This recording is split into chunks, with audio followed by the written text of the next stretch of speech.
네, 성경 읽겠습니다. 성경은 잠언 14장입니다.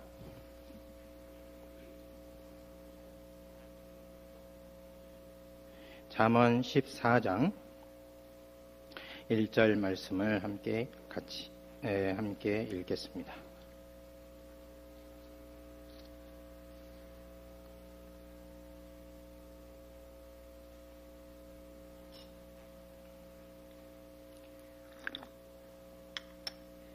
잠언 14장 1절 다 찾으셨으면 함께 읽습니다. 무릇 시작.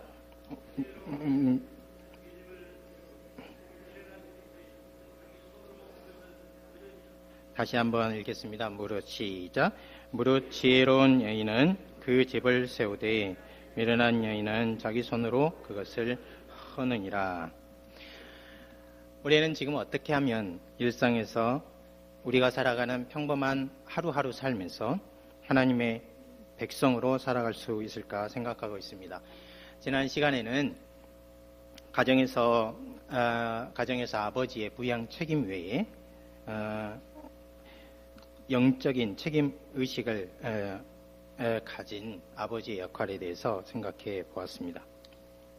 마땅히 행할 것을 아이에게 가르치라. 그리하면 늙어도 그것을 떠나지 아니하리라. 어떻게 이것이 가능한지 우리가 몇 가지로 살펴보았습니다. 가장 먼저 우리가 해야 할 것은 우리 사회가 아버지 없는 사회가 이미 되었고 점점 더 아버지가 실제로 없는 사회라는 것을 인식하는 데서 시작한다 말씀드렸어요. 가족 시간을 만들고 대화가 살아있는 가정, 대화가 살아있는 교회, 대화가 살아있는 지역사회, 대화가 살아있는 국가를 건설하는 것만이 아버지가 마땅히 행할 것을 아이에게 가르칠 수 있는 그런 외적인 구조를 만드는 것입니다. 구체적으로 어떻게 시작해야 하는가? 지난 시간에 말씀드린 것처럼 30분 운동을 벌려야 합니다. 30분 정도를 가족 시간을 가질 수 있도록 만들고 거기에서 끊임없는 대화와 그리고 성경을 고전을 읽는 일로부터 시작할 수 있습니다. 제가 다시 질문할게요. 어떻게 하면 일상에서 하나님의 백성으로 살아갈 수 있을까요? 오늘 본문은 우리에게 뭐라고 말해주고 있습니까? 지혜로운 여인이 있어야 한다. 그렇게 말합니다. 지혜로운 여인이 있어야 우리가 일상에서 하나님의 백성으로 살아가는 일을 할 수 있다. 과연 성경과 역사는 그러면 이 지혜로운 여인에 관해서 무엇이라고 말하고 있을까요? 그리고 구체적으로 우리는 무엇을 해야 할까요? 오늘은 우선 지난 시간에 했던 것처럼 잠언 14장 1절부터 3절을 잠시 살펴보고요. 그리고 역사 가운데 어떻게 여성에 관한 역할을 깊이 인식했는지를 살펴본 후에 실제적인 일들을 보겠습니다. 본문 잠언 14장 1절은 이렇게 말합니다. 지혜로운 여인은 자기 집을 세우되 미련한 여인은 자기 손으로 그것을 허느니라. 여기서 집은요 1차적으로 언약 백성 한 사람 한 사람의 가족을 의미합니다. 그러니까 지혜로운 여인이 있으면 무엇을 세운다 하는 것입니까? 언약 백성의 가정을 세운다 하는 것이에요. 반대면 어떻게 되는가요? 가정이 세워져 있는데 자기 손으로 그것을 무너뜨린다. 그러니까 이 집을 세우느냐 무너뜨리느냐 하는 것이 여인에게 달려있다 하는 말로 해석할 수 있습니다. 이것은 1차적으로 우리에게 가장의 역할만큼이나 아버지의 역할만큼이나 어머니의 역할이 중요하다 하는 것을 알려줍니다.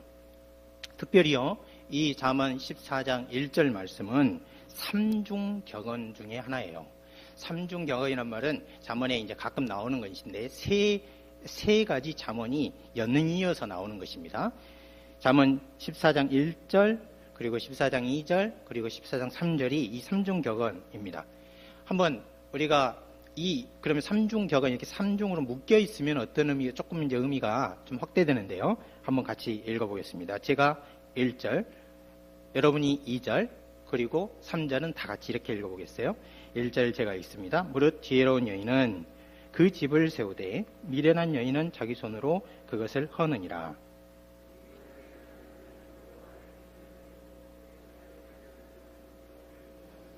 3절 같이요. 미련한 자는 교만하여 입으로 매를 정하고 지혜로운 자는 입술로 스스로 보존하느니라.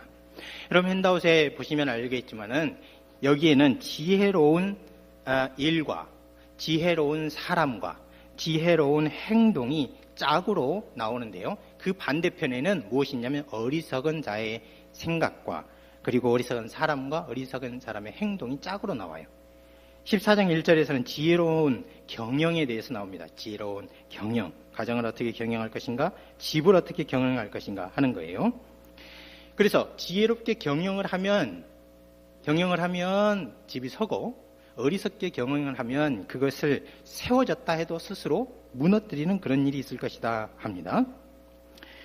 2절에 보면 이번에는 하나님과 관련해서 하나님을 경외하느냐 하나님을 멸시하느냐 그 행위를 서로 대조를 하고 있습니다. 하나님을 경외하는 행위 그리고 하나님을 멸시하는 행위가 나오는 것이죠. 그런데 하나님을 경외하는 사람은 정직하게 행하는 사람이고 하나님을 경멸하는 사람은 어떻게 행하는 사람입니까?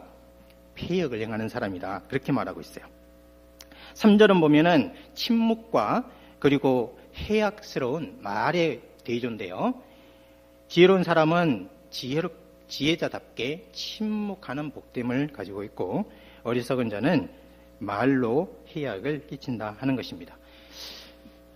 1절은 표면적으로는 여인에 관한 얘기고요. 2절, 3절은 보편적이에요.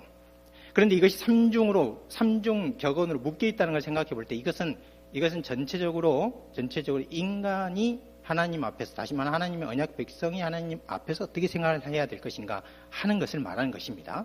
그런데 보통 잠언의 많은 곳에서 이런 격언이 주어질 때는 대상도 그리고 그 행위를 해야 하는 주체도 모두 남성 주체로 나와요.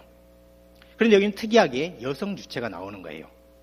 그래서 이 3중 격언을 통해서 볼 때 앞에 있는 지혜로운 여인, 그 뒤에 있는 정직하게 행하는 사람, 그리고 지혜롭게 침묵하는 사람이 어떤 관점에서 해석해야 하는지를 보여주고 있습니다.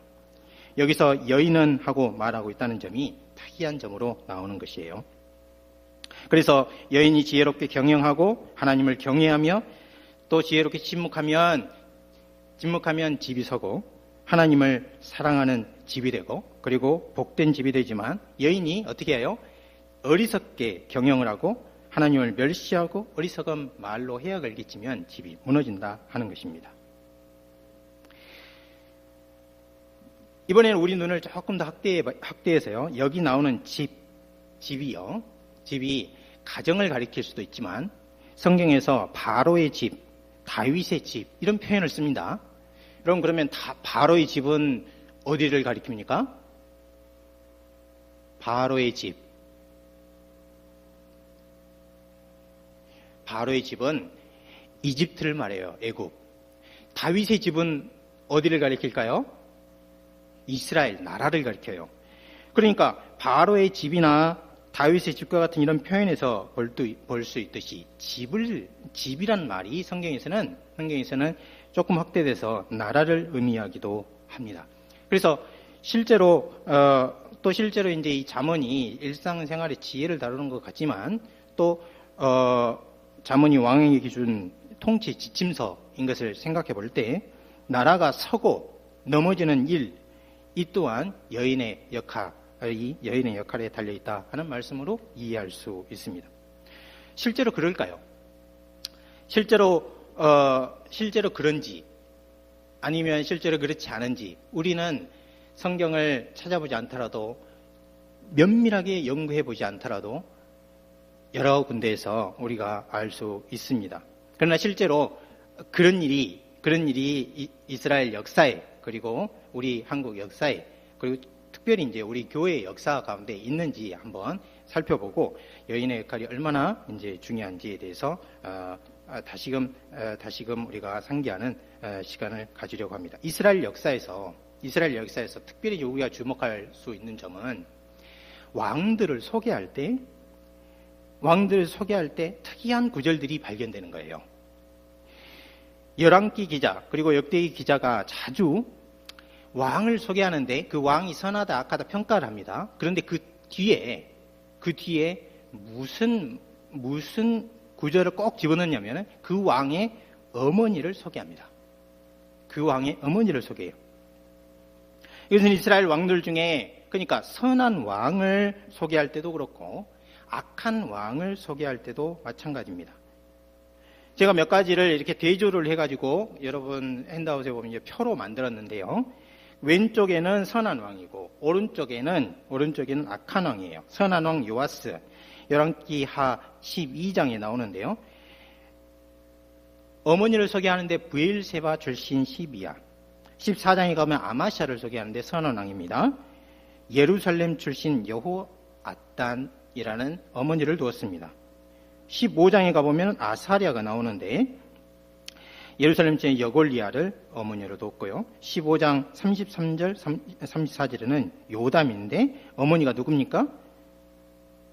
사독의 딸 여루사. 여기는 이제 지역 이름이 아니라 사람의 이름을 이제 대고 있습니다. 18장에 가보면 히스기야. 여러분 잘 아시죠? 히스기야는 누굽니까? 스가리아의 딸 아비라는 엄마를 뒀어요. 이들이 이스라엘의 몇 안 되는 선한 왕에 속했어요. 그 오른쪽에 보면은 여러분들이 악한 왕 하면 바로 떠올리는 몇몇 사람이 나오는데요. 몇몇 사람이 나오는데 21장 1절에 보면 므낫세입니다. 어느 지역인지 또 누구의 딸인지는 소개되어 있지 않지만 어머니 이름이 헵시바라고 소개하고 있고요. 21장 19절은 아몬인데 출신과 사람을 다 소개합니다. 무슬레메이시라고 그래요. 여호아스는 어느 출신 누구의 딸 누굽니까? 림나 출신이고요. 예레미야의 딸 하무달이다. 그렇게 말하고 있어요. 23장 이제 이스라엘 역사가 저물어가는 그 때가 나오는데요. 여호야김은 또 악한 왕입니다. 그런데 루마 출신 부다야의 딸 스미다라는 사람을 어머니로 두고 있어요. 24장 18절에는 시드기가 나오는데 다시 하무달입니다.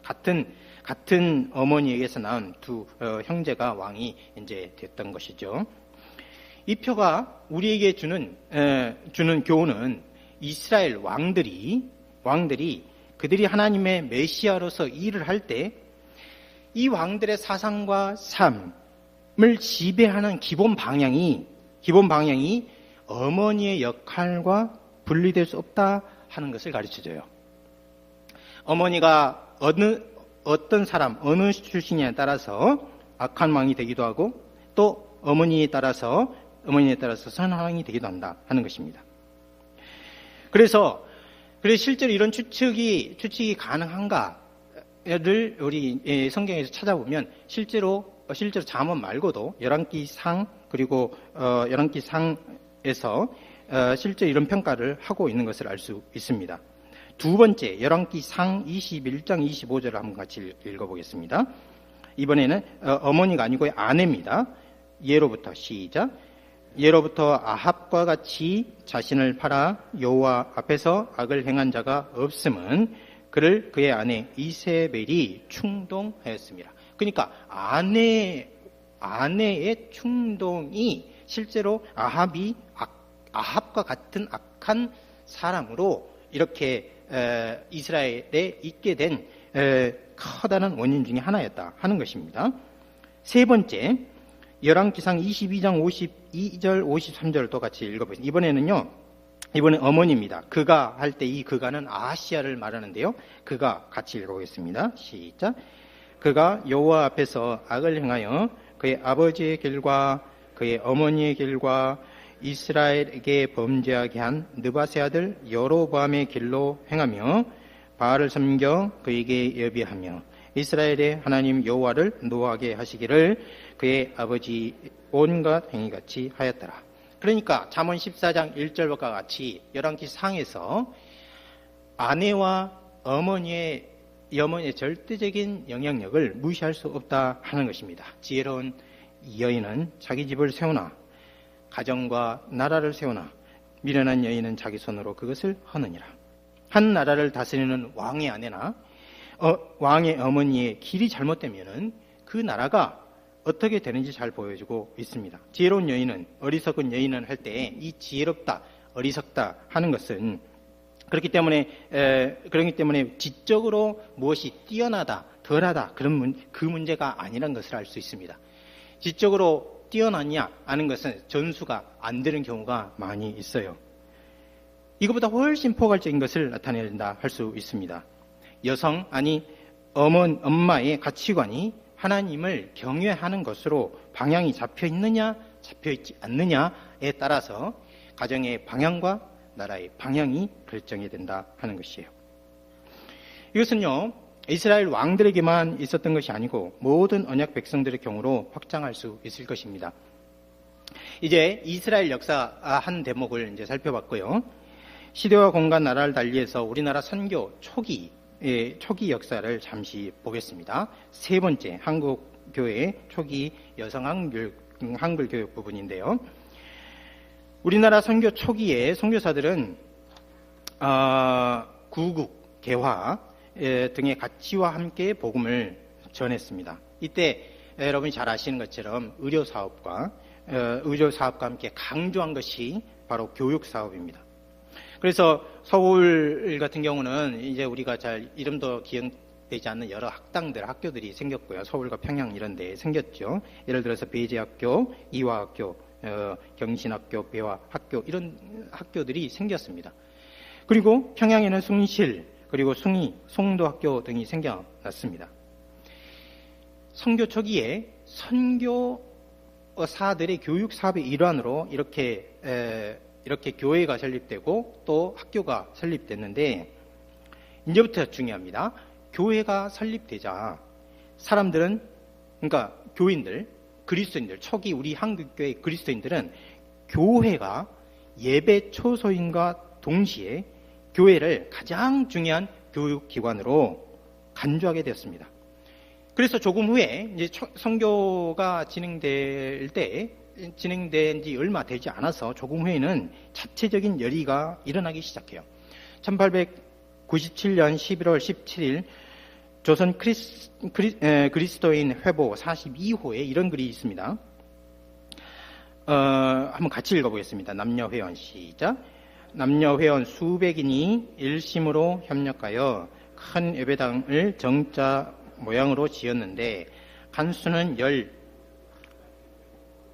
또 아이들을 말합니다. 아해들을 교육하기를 위하여 새로 학당을 설립하고 하나님께 예배함과 아해를 교육하기를 날로 힘쓰는데, 이 회당과 학당을 지을 때 서양 목사의 손으로 지은 것이 아니라 본국 교우들이 각각 연보하기를 힘쓰고 돈도 없는 사람들은 몸으로 가서 역사를 하였다. 여기 이제 제일 마지막 부분 중에 서양 목사의 손으로 모이는 장소 그리고 학교를 지은 것이 아니고 누가 지었다고요? 본국 교우들이, 한국교회 그리스도인들이 자체적으로 이 일에 힘썼고요. 만일 자신의 재산이 없고 그리고 드릴 게 없으면 몸으로 그 일에 힘썼다 하는 것입니다. 이렇게 해서 처음 서울과 평양 등지에 서울, 평양, 부산 이렇게 굵직한 그 도시들이죠. 선교가 처음 시작되었던 거. 거기에 16개 학당으로 시작합니다. 그런데요, 3년 6개월이 지났는데 전국에 주일 학당, 그러니까 주일에 이루어지는 학당입니다. 이 학당이 229개. 그리고 참여한 인원이 10,000명 가까이 됩니다. 거기 오른쪽, 여러분 핸드아웃에 보시면 그 표가 있는데요. 오른쪽에 보시면 제일 첫 번째, 두 번째, 세 번째 칸은 제일 밑에를 보면 229개 학교에 9,090명 사람이 모여서 학생들이 모여들었고요. 이거는 실제로 교회가 직영하는 것이 아니었고요. 교회가 경영하는 학당이 또 있는데요. 그 옆에 보시면은 3년 6개월 후에는 32개 665명의 규모가 돼요. 여러분들 제일 오른쪽 칸에 보시면 학생 수들이 있거든요. 그 학생 수들을 눈여겨보세요. 눈여겨보시면 서울과 평양을 제외하고는요, 여성의 숫자와 남성의 숫자가 거의 비슷합니다. 그리고 서울과 평양을 보시면 서울의 교중학당의 학생 수가 128명, 남자가, 여자가 37명인데요. 이걸 이제 계산해보면 한 22% 정도 돼요. 그리고 330명이 모였던 평양, 남성이 330명이면 여성 학생 수가 50명이었는데요. 약 13%입니다. 여러분, 이게 숫자가 이렇게 별로 크지가 않아가지고, 이게 이제 감을 잡기가 어려운데, 여러분, 지금 1800 몇 년입니까, 이때가? 1901년이에요. 1901년에 여성들이 실제로 학교에 몇 명이나 있었을 것 같습니까? 거의 없어요. 서당에도 여성은 거의 가지 않아요. 그런데 교회에서 만든 학교에 여성이 이렇게 대거 참여하고 실제로 다 합쳐보면은 상당한 수가, 상당해서 다 프로체를 해보면 한 40% 가까이 돼요. 교회는 교우들에게 남성이든 여성이든 한글을 가르치려고 적극적으로 애썼습니다. 학당을 세우고 한글을 가르치고 애썼어요. 그런데 이때요, 뿐만 아니라 여성들을 이전처럼 대하지 않았어요. 그리고 교회에서는 선생들이, 그리고 가정에서는 남편들이 한글을 가르쳤습니다. 그리스도 신문 5권 52호에 보면 1901년 12월 26일자인데요. 이때 이제 제중원의 여의사 이제 필 부인의 이제 그 순회 보고가 이제 보도가 됐는데요. 거기도 한번 같이 읽어보겠습니다. 제중원 여의사, 시작. 제중원 여의사 필 부인이 경기 남도 죽선 둔벙이라 하는 곳에 가서 본즉 인가가 12호나 되는데 두 집 외엔 다 믿는 집이 되어 산간초목을 예배당으로 쓰는데 주일이면 먼 데 사람들도 다 와서 예배를 드리고 또 그곳 여인들이 국문을 알지 못하는 자가 별로 없고 또 국문을 알지 못하는 여인이 있을 것 같으면 그 남편이 가르쳐준다 하니 주 앞에 참 감사할 일이라. 주 앞에 참 감사할 일이라. 무엇을 감사해요? 예배 드리는 것을 1차적으로 감사하지만 그 뒤에 강조점이 있어요. 그곳에 여인들이 국문을 알지 못하는 사람이 있다 없다? 거의 없다. 그리고 국문을 알지 못하는 사람이 있다면 어떻게 해요? 남편이 가르쳐줬다. 그러니까 한말 격동기에 우리 선각자들은 국민교육을 외세에 대처하는 가장 효과적인 방법으로 인식하고 있었습니다. 그래서요, 그들은 이제 백성을 무지와 목매에서 끌어내어서 국민적 역량을 배양하는 것이 이제 쇠약해가는 국원을 바로잡는 지름길이다. 이렇게 생각하고 교육기관을 세웠습니다. 그런데 이 선구자들 중에 많은 사람들이 기독교인들이었어요. 기독교 교회였어요. 대한 그리스도인 회보보 3권 7호에요. 1899년 2월 15일자에 노병선 선생님이 부인 교육이 제일 근무라는 논설을 쓰는데요. 그 내용을 보면은 참으로 그 시대에 여인들의 상황을 알려줄 뿐 아니라 여인들이 교육을 받지 못하는 것에 대한 깨인 분의 안타까운 심정이 드러나 있습니다. 노병선 선생님은 여러분이 직접 한번 집에 이제 시간을 내서 한번 읽어보시면 좋겠네요. 이보다 훨씬 더 여성들에 대한 거의 어두운 기사들을 선교사들의 눈으로 기록된 것을 우리가 심심찮게 읽을 수 있습니다.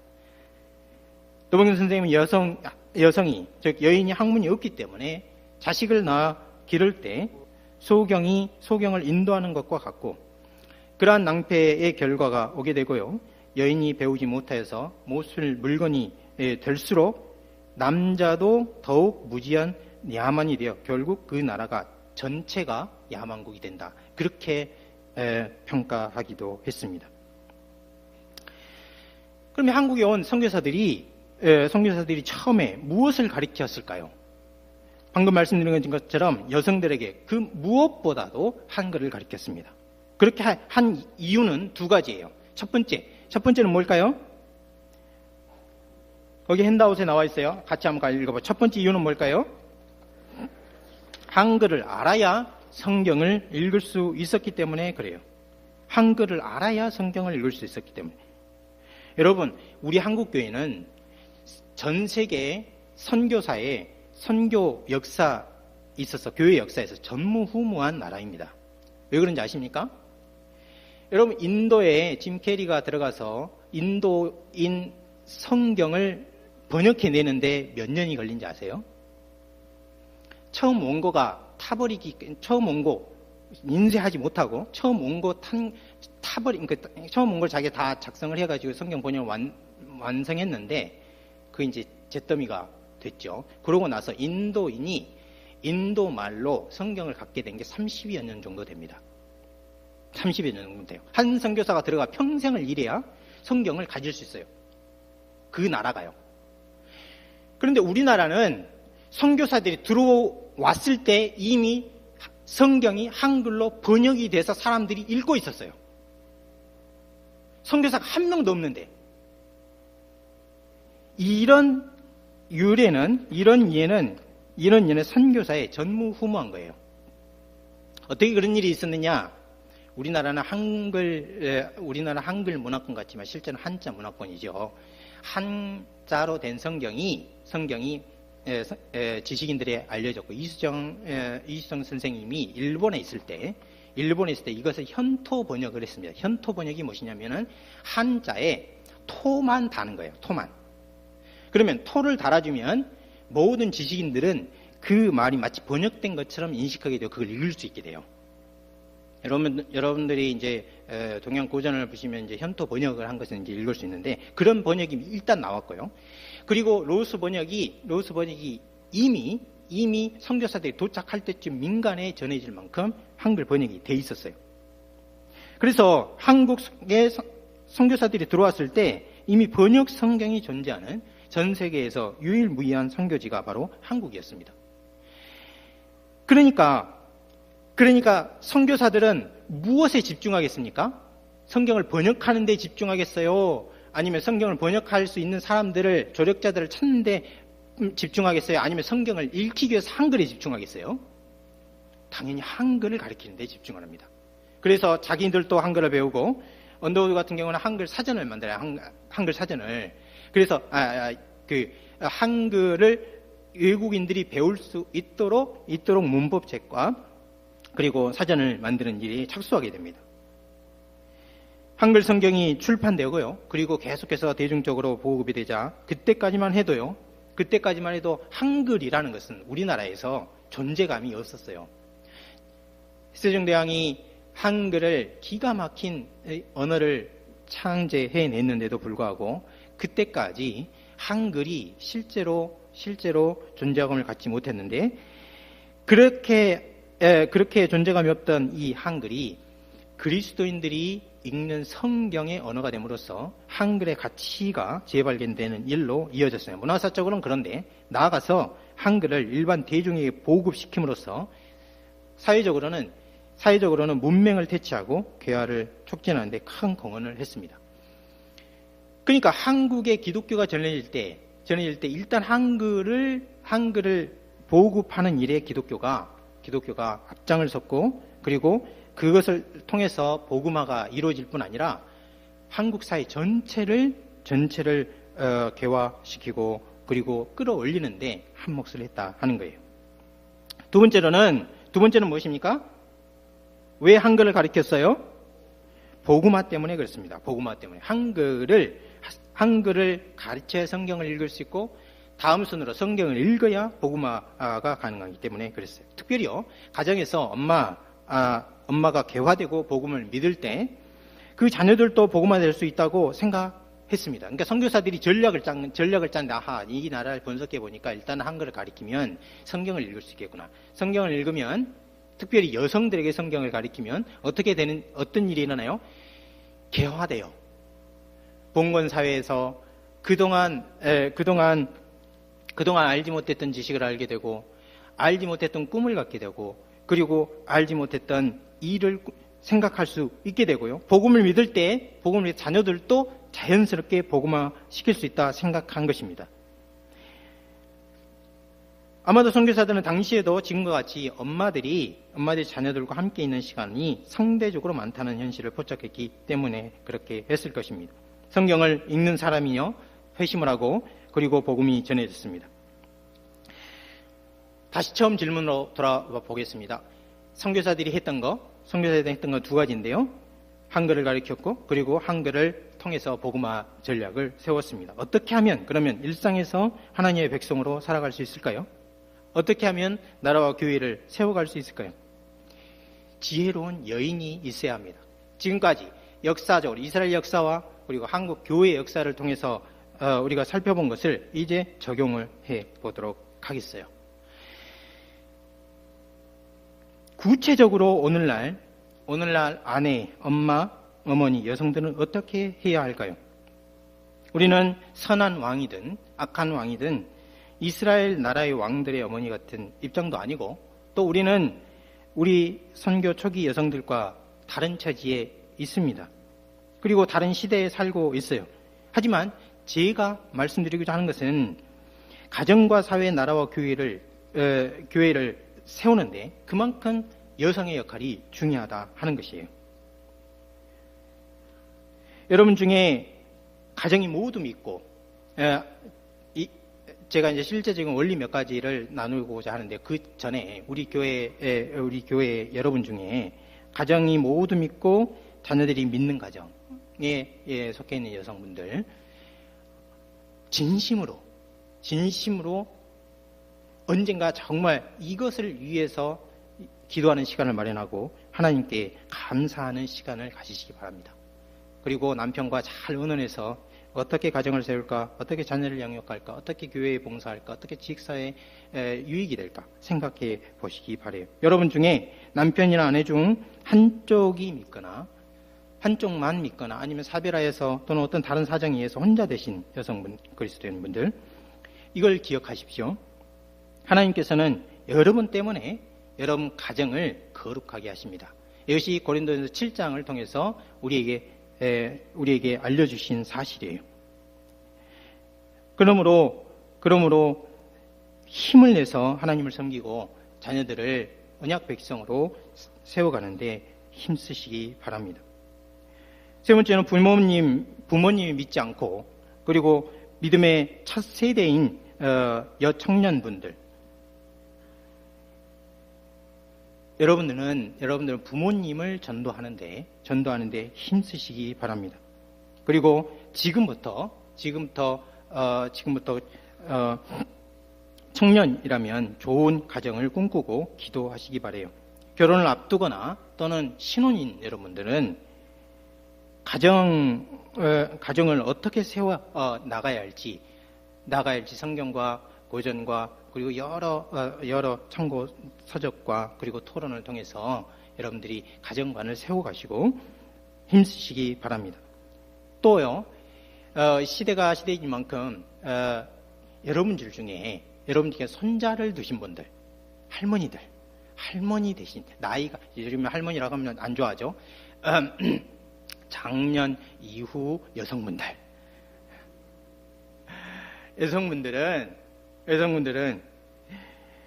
여성분들은 꿈을 가지시고, 그리고 하나님 말씀에 따라서 자녀들을 잘 돌봐주시기 바라요. 사회가 이렇게 돼가지고요, 점점점 엄마 아빠가 전부 다 같이 나가서 일하는 경우가 많고, 그래서 아이들은 할머니 손에 자라야 하는데, 그렇기 때문에 지금 장년 이후 여성분들이 실제로 제2의 어머니 같은 역할을 해야 할 때가 많이 있어요.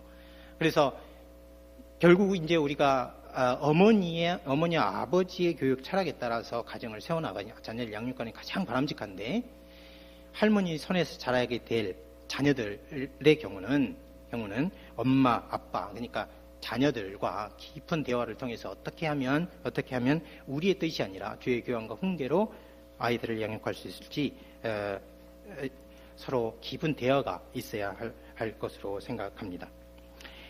지금부터 이제 실제적인 몇 가지를 다루겠어요. 여러분 모든 여성분들이, 그러니까 청년부터 시작해서 장년 이후까지 어떻게 해야 그러면 지혜로운 여인이 될 수 있고, 어떻게 해야 가정과 나라를 세울 수 있는가? 그것은요, 첫 번째는 성경 문맹에서 벗어나야 합니다. 성경 문맹에서 벗어나야 해요. 이게 무슨 말인가? 요즘은 우리 선교 초기처럼 성경을 갖기 어려운 시대가 아니에요. 집안에도 성경이 각 사람마다 있고, 교회에도 성경이 어디를 가나 찾을 수 있는 그런 시대입니다. 그럼에도 불구하고 그 이전 우리 선교 초기만큼 성경에 대한 흡수력이 떨어져요. 성경의 내용을 담지하고 있는 수용력이 떨어집니다. 왜 그럴까요?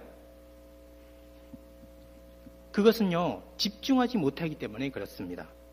집중하지 못하게 할 수 있는 환경이 너무나도 많고, 성경보다도 더 나은 것 같은 것들이 너무나도 많아요. 그래서 예전 우리 선교 초기 1901년, 1899년과 같이 이 책이 읽어야 될 유일한 책이 아닌 거예요. 이 책이 유일하게 따라야 될 교훈이 아닌 것입니다. 그것이 문제입니다. 그것이 문제예요. 나아가서 요즘 사회는 특별히 한국 사회, 제가 한국 사회를 오랫동안 떠나 있다가 다시 거기 있으면서도, 그리고 여기 이제 귀국해서도 느끼게 되는 이 한국 사회에서 정말 한국 사람이 잘하는 거, 그리고 너무나 많은 사람들의 눈과 마음을 뺏어가는 거, 그걸 발견했습니다. 그게 뭔지 아십니까? 특별히 여성분들의 눈과 마음과 시간과 정서와 하여간 뭐든지 다 뺏어가는, 그거 뭘까요? 드라마입니다. 드라마. 우리나라는요, 드라마 하면 우리나라만큼 잘 만드는 나라가 없어요. 독일 사람들 한 번 보기 시작하면 그게 130회 돼도요, 일주일 눈 빨개질 때까지 잠도 안 자고 봅니다. 그거는 독일 사람만 그런 것이 아니에요. 독일에 있는 이라크 사람들, 또 중동에서 온 사람들, 터키 사람들, 할 것 없이 한국 드라마 한 번 들어가면 결코 빠져나오지 못해요. 그래가지고 터키 사람들 같은 경우는 주로 이제 복사집을 많이 하거든요. 거기 가보면 한국 드라마가 24시간 하여간 그 복사집 문 열 때부터 문 닫을 때까지 계속해서 켜져 있고요. 집에 가면 또 그 집에 있는 텔레비가 켜져가지고 위성으로 한국 드라마를 봐요. 독일 드라마 볼까 안 볼까요? 독일 드라마요, 재미가 너무나 없어요. 얼마나 못 만드는지 제가 만들어도 그보다는 재밌게 만들겠어요. 독일 드라마는 하여간 재미가 없습니다. 그래가지고 독일 사람들은요, 드라마 안 봐요. 아주 심각한 영화 이런 걸 잘 만들어요, 독일 사람들이. 그런데 드라마 못 만들어요. 파란 사람도 그걸 마찬가지고요. 제가 블란사나 이런 데는 안 가봤지만은 하여간 얼마나 드라마를 잘 만드는지, 우리 여성분들이 아침에 자녀들 보내고 나서 아침 드라마, 월화 드라마, 수목 드라마, 주말 드라마 다 봤으면 다시 인터넷에서 재방송. 그래가지고요, 우리 여성들의 몸과 눈, 그 다음에 마음, 정서를 빼앗아가는 주범이 바로 드라마 보는 시간에 10분의 1만 투자하면요, 신앙이 아마 70%는 향상할 거예요. 올 한 해 이게 정량적으로 계산할 수 있다면 우리 남문교회 신앙이 정말 좋아질 거예요. 드라마, SNS 문화, 특별히 이제 고등학생들, 중학생들 같은 경우는 이게 이제 굉장히 심각한 문제로 드러나고 있는데요. 모르겠습니다. 어르신들은 이제 장년이 돼가지고 된 분들 같은 경우에는 이 SNS를 이제 사람에 따라 다르겠지만 그래도 다른 나라에 비해서는 많은 시간을 이 속에 쏟아부어요.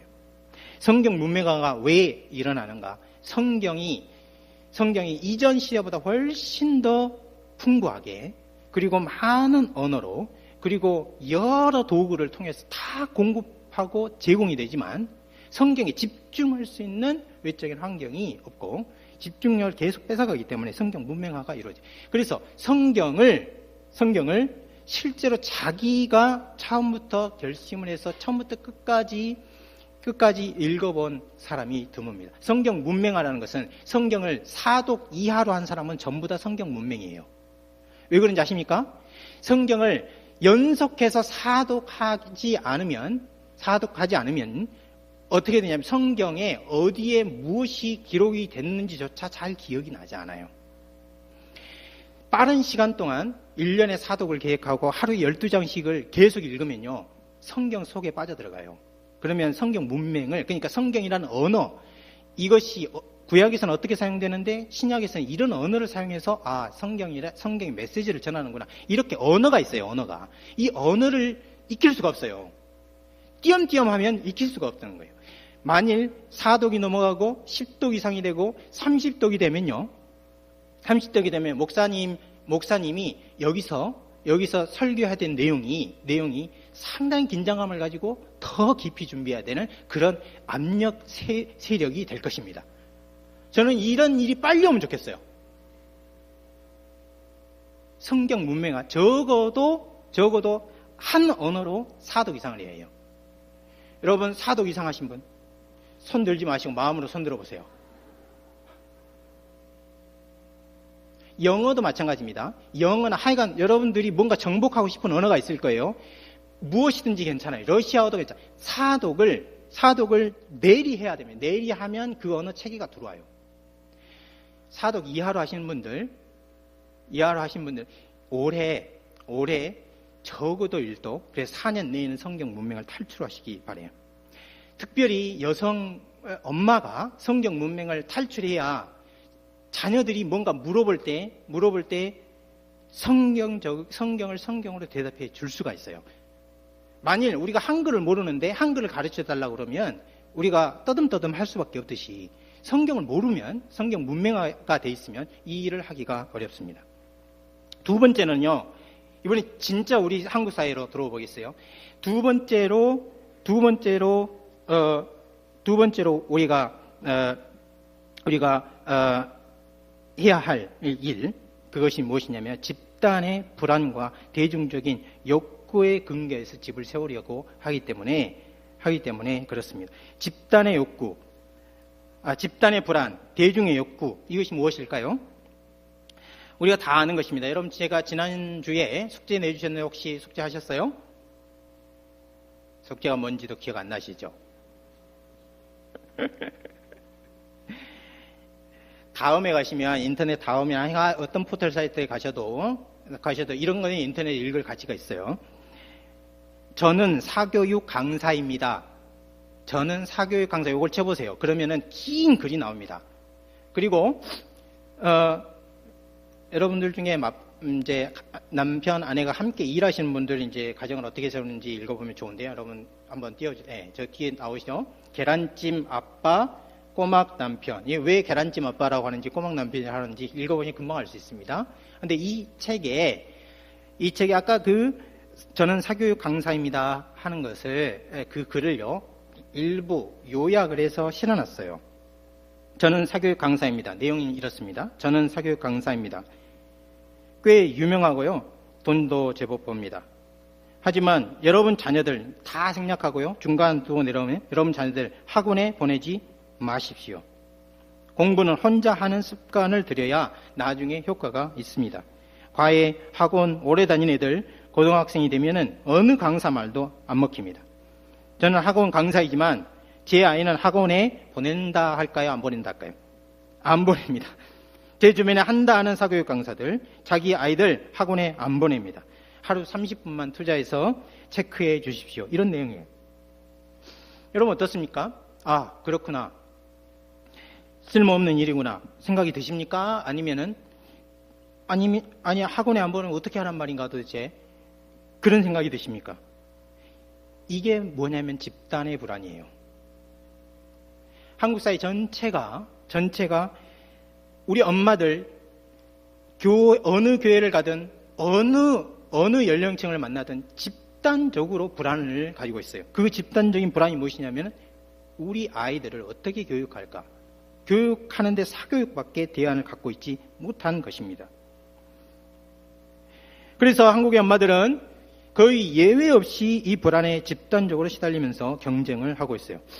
집단의 불안, 그것이 무엇인가 살펴봤고요. 대중의 욕구라 무엇을 말할까요? 대중의 욕구?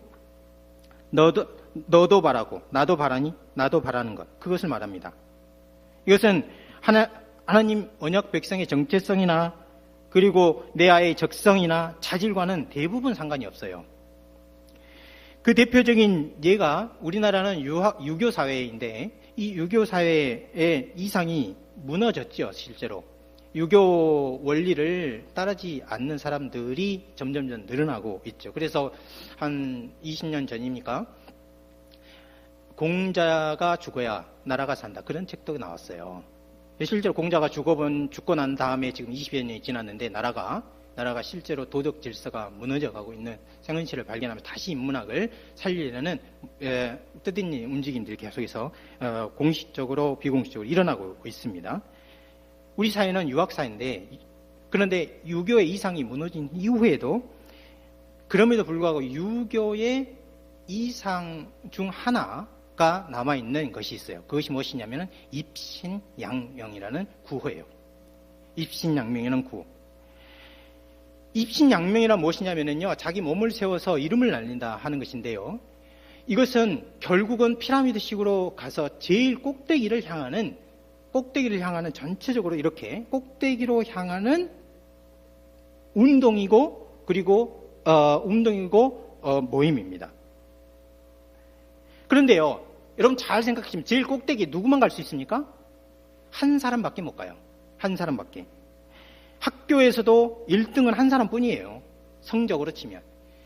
어디를 가든 그 속에 있는 모든 공동체 회원이 다 성취자, 다 성공자가 될 수 있는 구조는 입신양명 구조에서는 나오지 않아요. 그런데 우리가 유학의 이상이 무너진 다음에도 이 입신양명은 굳게 붙들고 있어요.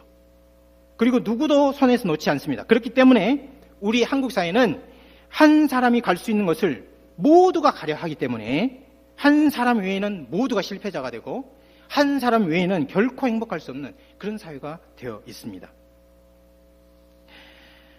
여러분, 우리 사회만 그런 것이 아니었어요. 이사야 시대 때도 마찬가지고 예레미야 시대도 마찬가지입니다. 그때 이스라엘 백성들, 모든 백성들, 대중들이 전부 다 하나님 버리고 다 우상을 따라하고 바알을 따라갔어요. 그럴 때 이사야에게 뭐라고 말했습니까? 강한 선으로 알려준 이사야 8장 11절, 이 백성의 길로 가지 말 것을 이사야에게 말했어요. 예레미야 15장 19절에도 이렇게 말하죠. 그때 이스라엘 망하게 가는데 예레미야에게, 그러니까 잘 서 있는 오늘로 치면 그리스도인들에게 돌이켜라 그래요. 돌이켜라. 내게로. 그러면 어떻게 하느냐? 그들은 네가 돌이키면 그러니까 일반 백성들은 내게로 돌아올 것이라. 너는 그들에게로 가지 말지니라 그랬어요. 여러분, 대집단의 불안, 대중의 욕구로 우리가 지금 모든 사람들이 다 가고 있는 곳으로 가고 있는데 성경 요구는 분명해요. 그들은 너에게 올 것이지만 너희는 그들에게 가지 말라 하는 거예요. 집단의 불안과 대중의 욕구, 이것이 성경 문명 현상하고 합쳐지면 어떻게 됩니까? 우리는요, 성경을 버리고 이 사회에서 부르짖는 구호를 따라가게 되고 이 사회에서 가치 있게 여기는 그 가치를 마음속에 품고 살아가게 됩니다. 그렇기 때문에 이 두 가지가 성경 문명 현상과 결합이 돼가지고 우리 자녀들은 아빠와 토론을 잃고 엄마와 대화를 잃고요. 우리 가족은 저녁 시간이 없는 그런 가정이 돼요. 이혜명 교수라는 분이 있습니다. 지난 시간에 제가 책을 소개하면서 이제는 아빠가 나서야 한다 라는 책을 소개했는데 그 책의 저자입니다. 이제는 아빠가 나서야 한다. 그것은요 일종의 실험기인데요. 그 실험을 할 수 있는 그 실험을 하게 된 철학을 제공해 준 책이 바로 이 책입니다. 무엇이냐면요, 중고등학생의 학업 성적 결정 구조라는 책이에요. 이혜명 교수가 이제는 아빠가 나서야 한다 하는 그 책을, 아주 대중적인 책을 쓰기 한 10년 전에 했던 전문적인 연구입니다. 여기서 22개 중학교 1735명의 중학생하고 26개 고등학교 1619명의 고등학생을 대상으로, 그러니까 총 3,000명이 넘는데요. 3,354명의 표본을 가지고 연구한, 이런 연구는 굉장히 신뢰도가 높은 연구라고 할 수 있습니다. 이들 학생들의 학업 성적이 어떤 구조를 가지고 결정이 되는지를 면밀하게 연구한 거예요. 재밌는 글일까요? 엄청나게 어렵습니다. 읽기가 굉장히 어렵고, 이제 통계와 이 여러 분석법을 익혀야 되는데요. 학생들을 어떤 식으로 분류했냐면은, 이 학생들을 3,000명이 넘는 학생들을 지능, 학습 태도, 과외, 그 다음에 가정 환경, 그리고 학교 환경 등과 학업 성적이 어떤 관계가 있는지 조사를 했어요. 결과가 무엇이었을까요? 결과를 요약해 보면 이렇습니다. 중학생에게는 과외가 효과가 있다. 여러분, 중학생 자녀 가지신 분들 희소식처럼 들리네요. 조금 더 들어보세요. 중학생에게는 효과가 있다. 그러나 고등학생에는 거의 효과가 없다. 또 이혜명 교수에 따르면 이렇습니다. 중학생의 경우는 아까 말했어요. 과외가 효과가 있는데 과외와 노력이 결합이 되어야 효과가 있어요. 그러니까 과외만 하고 노력 안 하면 효과가 있을까요, 없을까요? 성적에? 아무 효과가 없어요. 그리고 노력과 사회 환경이 또 연관이 있습니다. 그래서 성적이 결정이 돼요. 그런데요, 또 중요한 게 있습니다. 고등학생의 경우는 학교 환경 그리고 노력이 없이는 좋은 성적을 얻을 수 없다는 것이 결론이에요. 노력은 1차적으로 본인의 의지에 달려있지만은 가정이나 학교 분위기가 이 노력에 1차적으로 중요한 역할을 한다 하는 것입니다. 이것은 다음 주에 제가 좀 더 말씀을 드리겠어요. 결론으로 그러면 우리가 어떻게 해야 되는가? 우리 자녀들 양육을 어떻게 해야 되는가? 결론은 무엇입니까? 과외를 하려면 선택적으로 단기적으로 해야 하는 거예요. 선택적으로 단기적으로. 초등학교 때부터 시작해가지고 고등학교 때까지 꾸준히 길게 하면 할수록 아이들은 수동적인 사람이 되고, 그리고 실제로 노력할 수 있는 기회를 뺏어버리기 때문에 결국 아이들의 성적과도, 그리고 나중에 인생에도 도움이 되지 않습니다. 고등학교 성적을 잘 받을 수 하기 위해서는 본인도 노력해야 되지만 학교와 가정 환경을 잘 만들 필요가 있다 하는 겁니다. 그렇기 때문에 지금 이러한 강의를 하는 겁니다. 가정 환경을 잘 만들어줘야 한다. 그리고 학교 환경을 잘 만들 수 있도록 가정에서 어떻게 기여를 해야 될 것인가를 생각해 봐야 하는 것입니다. 그러면 어떻게 가정에서 언약 백성이 하나님의 성경 가치를 따라 양육받고 사회에서 건강한 시민으로 성장할 수 있도록 좋은 환경을 만들어 줄 수 있을까요? 여기서 엄마의 역할이 중요합니다. 슬기로운 여인은 집을 세운다 했습니다. 무엇보다도 사람에 대한 평가 기준을 성경적인 기준으로 바꿔야 해요. 그게 첫 번째입니다. 두 번째는 교육의 영역이 지력뿐만 아니고 심력까지 확대돼야 돼요. 이 두 가지를 정말 여기 있는 모든 여성분들이 마음 깊이 새기고 그리고 생각을 해보셨으면 좋겠어요. 첫 번째는 사람의 평가 기준은 어떻게 바뀌어요? 성경적인 평가 기준인데 성경적인 평가 기준은 한마디로 말해서 절대평가예요. 우리 주님이 어떻게 훈련시키고 가르쳤습니까? 여러 가지가 있지만은 그 중에 중요한 것 하나가 주님은 상대평가가 아닌 절대평가를 하셨다는 것이에요. 우리 예수님은 사회적 신분이나 당시 시대 정신으로 사람을 평가하지 않았어요. 만약에 그랬다면은 우리 주님의 제자 12명 중에 12명의 제자에 들어올 수 있는 사람은 한 사람도 없었을 거예요. 제자 중에는 나다니엘 같이 고결한 신분을 가진 사람도 있었지만은 어부나 어부와 같은 또 세리와 같은 그런 당시 아주 존경받지 못하는 신분에 있는 사람들도 있었어요.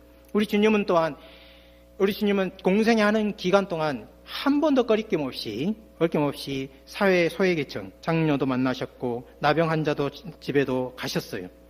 이런 모습을 통해서 사람의 가치를 지식이나 학벌이나 신분으로 평가하지 않고 하나님의 형상이라는 절대 기준으로 사람을 대하셨어요. 하나님의 나라 백성이라는 절대 표준을 가지고 사람을 평가하셨습니다. 우리 주님의 전체 태도가 그랬다면 우리 주님의 가르침에서도 이런 사실은 드러납니다. 주님은 달란트 비유를 하셨는데 여러분 잘 아실 거예요. 5달란트, 2달란트, 1달란트.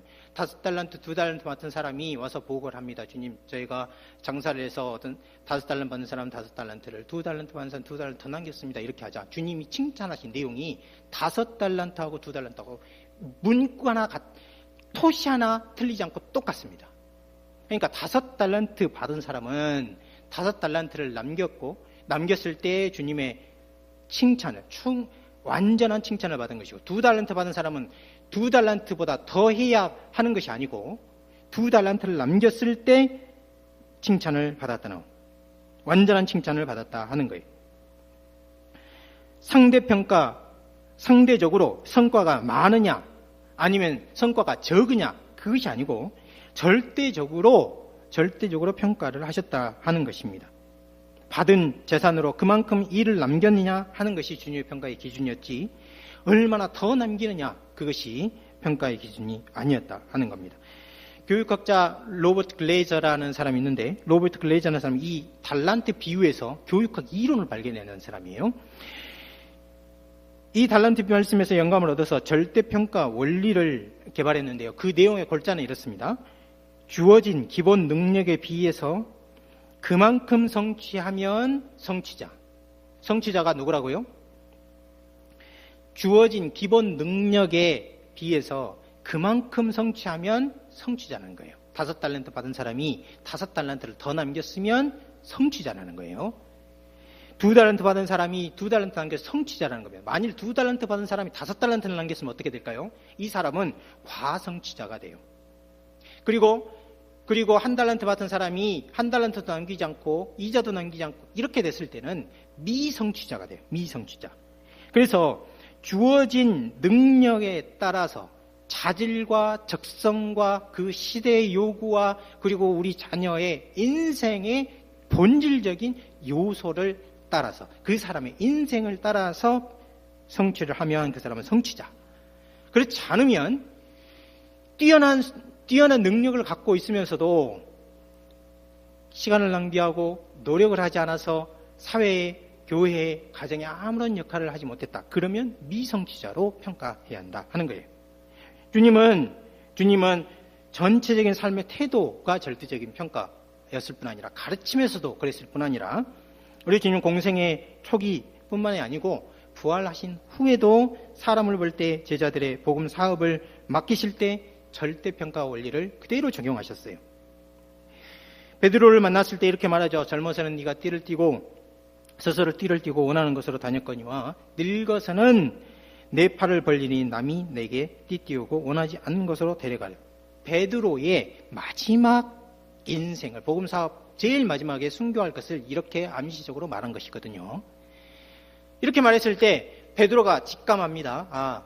별로 끝이 세상적으로 볼 때 별로 좋지 않겠구나. 그럼 옆에 있는 요한은 어떻게 되지? 궁금했어요. 그래서 물어보죠. 주님, 얘는 어떻게 될까요?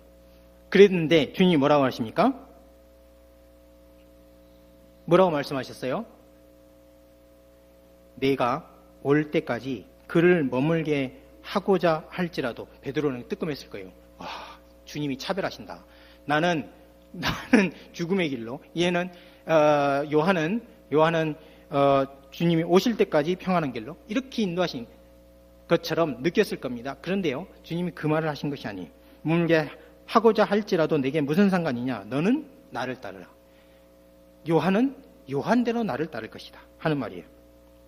주님은 베드로는 베드로대로, 요한은 요한대로 그렇게 대하셨다 하는 것입니다. 우리 시대 교육의 문제는요, 가정에서부터, 그리고 학교, 그리고 사회 전체가 상대평가를 하는 것에서부터 오는 폐해들입니다. 2000년 초에 미래학자들이 20세기의 시대 정신이 무엇이 될까? 그렇게 하고, 그렇게 이제 생각하고 토론한 다음에 20세기의 시대 정신은 성장이 될 것이다.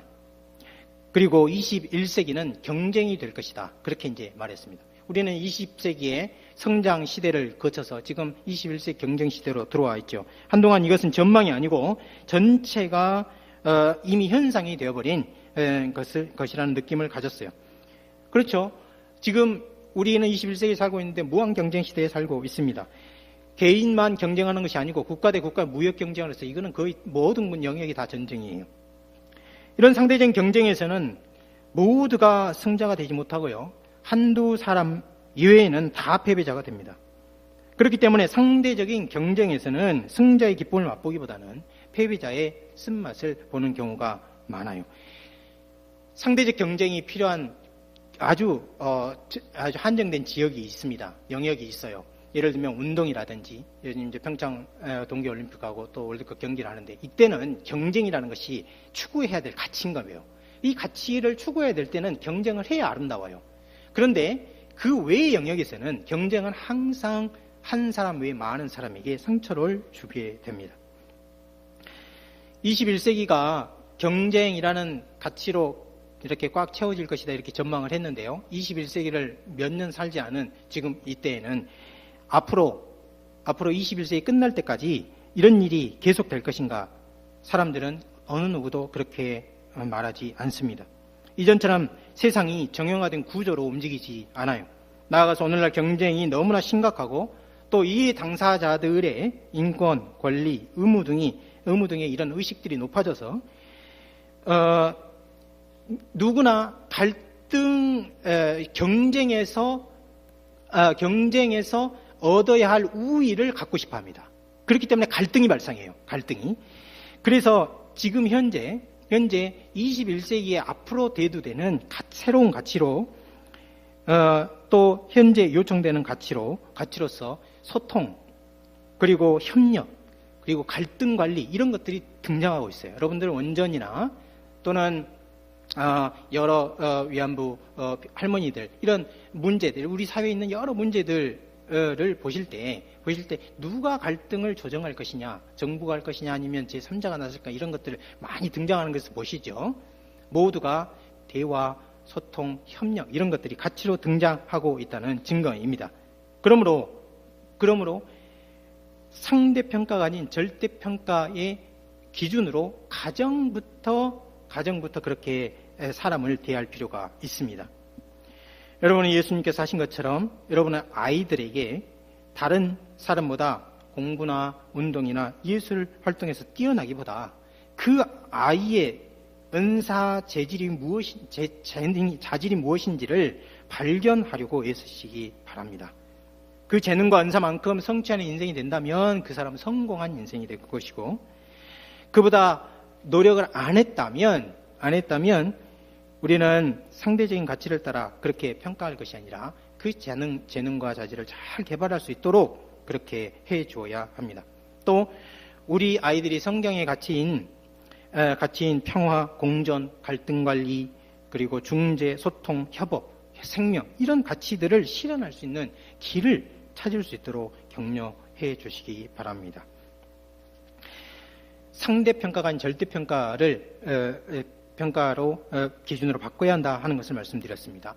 마지막으로 교육의 영역이 영역이 지력에 제한되지 않는다 하는 것을 말씀드릴게요. 부모님들, 특별히 어머니 되신 분들에게 부탁을 드립니다. 우리 부모님들은 아버지도 그렇고 어머니도 그렇고 가정 모두가 장기적인 목적과 역할, 모델을 일찍부터 발견하도록 노력해 줘야 됩니다. 그러나 그뿐만 아니고 아이들의 교육 영역이 동시에 조화를 이루도록 해줄 필요가 있습니다. 왜냐하면 하나님 나라와 의라는 우리가 갖고 있는 절대적인 목적, 그리고 장기적인 목적을 다하고, 그러니까 하나님 나라를 위한 이 인간의 최고 목적은 교육학적으로 볼 때 마음을 다해서, 힘을 다해서, 그리고 목숨을 다해서 이루어 가야 하는 것이에요. 그런데 교육의 영역, 이걸 이루어 나갈 때 교육의 영역이 한 가지에 머물지 않는다 하는 것입니다. 시카고 대학의 교수였던 벤자민 블룸 교수는 1950년대 이미 교육 영역을 인지적 영역, 정의적 영역, 심리운동 영역으로 구분했습니다. 인지적 영역이라는 것은 지능, 그리고 적성, 창의력 등 주로 지능과 관련된 영역을 말해요. 정의적 영역이라는 것은 감정과 의지를 포함한 정서적 능력을 뜻하고요. 심리운동 영역이라는 것은 신체 발달과 건강을 포함합니다. 이것은 한마디로 말하면 이렇습니다. 교육 영역은 세 가지다. 지력과 그리고 심력과 체력이다 하는 겁니다. 블룸 교수는 인생의 목적이 아무리 높다 하더라도 아무래도 내가 이 세상에 태어난 이상, 내가 장애인으로 태어났는데 이 장애를 극복하는 사회를 만들어야겠다. 이런 장기적인 목적, 그리고 아주 큰 이상을 갖고 있다 하더라도 이 세 영역이 골고루 갖춰져 있지 않으면 그것을 이룰 수 없다는 것을 알았어요. 그것은 미국 사회를 분석해 볼 때 나온 결과였지만 한국 사회 적용해도 전혀 틀리지 않습니다. 오늘날처럼 교육이 고등화되고 거의 모든 사람이 대학 교육을 받을 수 있는 이런 시대에는요, 지력만큼이나 체력과 심력이 중요합니다. 왜냐하면 여러분 잘 생각해 보십시오. 머리가 아주 똑똑하고 그리고 누가 볼 때도 전도유망해요. 그런데 체력이 약해서 항상 오랫동안 책상에 앉아 있을 수 없어요. 그리고 마음 늘 부정적이고 이런 사람이 있다고 쳐보세요. 그러면은 그가 갖고 있는 지적인 능력을 잘 발휘할 수 있을까요? 없을까요? 발휘하기 힘들어요. 힘듭니다. 그래서 역사는 우리의 생각과는 달리 지력보다도 심력을 중요하게 생각하는 것을 보여줍니다. 예를 들어서 제가 아브라함 링컨을 예를 들 텐데요. 아브라함 링컨뿐만 아니라 이와 비슷한 처지에 있는 사람들은 얼마든지 들 수 있어요. 그런데 제가 이분을 이제 예로 드는 이유는 이분은 지력 부분에 있어서는 뭔가 내세울 것이 없는 사람입니다. 왜냐하면은 형식상 교육은 초등학교도 못 나왔어요. 이런 그에게 무슨 지력을 기대할 수 있었겠습니까? 또한 링컨의 인생은요, 거의 불행한 인생의 시작부터 끝까지 불행한 인생이었다, 그렇게 볼 수도 있어요. 9살 때 생모를 잃었습니다. 계모 밑에서 자랐어요. 그런가 하면 첫사랑을 잃게 되는데 메리 토드를 만나기 전에 사랑하는 사람이 있었어요. 아주 감수성이 예민할 때. 어떤 전기에 따르면 장티푸스로 죽었다 그러고 어떤 전기에 따르면 독초를 먹은 우유 양의 염소의 우유를 먹다가 그만 죽었다. 그러니까 그 첫사랑이 말이죠. 그 첫사랑이 죽은 것 때문에 깊은 시리와 좌절 속에서 몸부림쳐야 했어요. 정치에 들어서죠. 일리노이주의 사선 주의원으로 연방 하원에 당선되었습니다. 이때가 1846년이에요. 그런데 대통령에 당선된 것이 1860년이니까 몇 년이 걸린 겁니까? 대통령의 하원 의원이 된 다음에 14년이 걸린 거예요. 14년 동안 어떻게 살았는지 제가 말씀드리겠어요. 한 번 하원 의원을 했습니다. 그 다음에 잘 풀릴 것 같았는데 그렇지 않았어요. 그 이후에 하원의회 재선에 낙방하고 3선에 다시 낙선했습니다. 연방 상원에 도전했는데 또 떨어졌어요. 이렇게 10년 동안 정치적인 깊은 골짜기를 지나야 했어요. 이때 둘째 아들이 죽었고요. 그리고 이것 때문에 부인은 신경쇠약증에, 그러니까 그 당시 메리터드죠. 메리터드 신경쇠약증에 걸리고 말았습니다. 링컨은 이 기간 동안 변호사 생활을 하면서 자신의 심력을 기르는 기회로 삼았는데요. 여러분들이 변호사 생활을 했다니까 우리나라 변호사 생각하시면 안 돼요. 미국은요, 변호사가 전문직이거든요. 전문직인데 당시 링컨 시대 때만 해도 거의 사회의 높은 계층이 아니에요. 높은 계층이 아닙니다. 아주 일 많고 보수 적은 그런 직업군에 속했어요. 10년을 그렇게 살았습니다. 그리고 1860년에 미국 16대 대통령이 되었어요. 대통령 임기 중에 대통령이 됐으니까 이제 좀 편안하겠지. 그거 아니에요. 대통령이 되자마자 미국 최악의 위기였던 남북전쟁을 치르게 됩니다. 총사령관으로 4년 동안 한 번도 집에 들어가 잔 적이 없어요. 좀 과정을 했습니다. 항상 백악관에서 저녁에 전쟁이 어떻게 돼가고 있는지 체크해야 했어요. 설상가상으로요, 백악관에서 계모를 모시고 살았는데, 그러니까 두 번째 어머니죠. 그런데 두 번째 어머니의 두 아들이 남부에 살았습니다. 그러니까 남부군입니까? 북부군입니까? 남부군이죠. 링컨은요, 북부군이에요. 그래가지고 링컨은 북부군 사령군인데 자기 동생들이 남부군이라 집안에서 전쟁을 치를 뿐만 아니라 정치적으로 전쟁 중이었기 때문에 남부군과 밀통을 한다. 그런 내통을 한다는 소문이 끊임없이 마음을 괴롭게 했습니다. 전쟁 중에 백악관에서 또 2명의 자녀가 죽어요. 그러니까 이런 모든 위기를 넘기고 실제로 미국 사회의 고질적인 문제, 국민의 60%가 노예인 이 상황을 뒤집을 수 있었고 민주주의를 정착시키는 역사상 가장 위대한 대통령으로 남을 수 있었던 것은 지력 때문이 아니에요. 그건 분명히 아닙니다. 무엇이었겠습니까? 그가 마음이 강한 인격자이기 때문에 그래요. 심력이 강한 인격자이기 때문에 그렇습니다. 그럼 링컨은 어떻게 심력이 강해졌을까요? 심력이 강해진 것은 링컨이 이 세 가지에 충실했기 때문입니다. 그것은요, 성경과 고전 2권에 충실하게 살았어요.